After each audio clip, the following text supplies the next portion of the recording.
চোখ খুললেই চারপাশে যা কিছু দেখতে পান, আপনার পরিবার পরিজন, বন্ধু বান্ধব, পরিবেশ পরিস্থিতি, আকর্ষণীয় জিনিস, অনাকর্ষণীয় জিনিস, এমন একটি পৃথিবী আপনার সম্মুখে বর্তমান।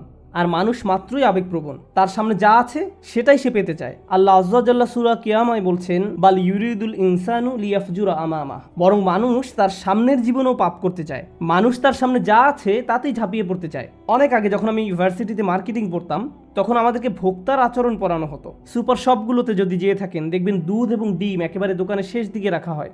কেন? অনেকেই দোকানে যায় শুধু দুধ এবং ডিম কেনার জন্য। তাহলে যৌক্তিকভাবে তো এগুলো দোকানের একেবারে সামনের দিকে থাকার কথা, কিন্তু পিছনে কেন রাখা হয়?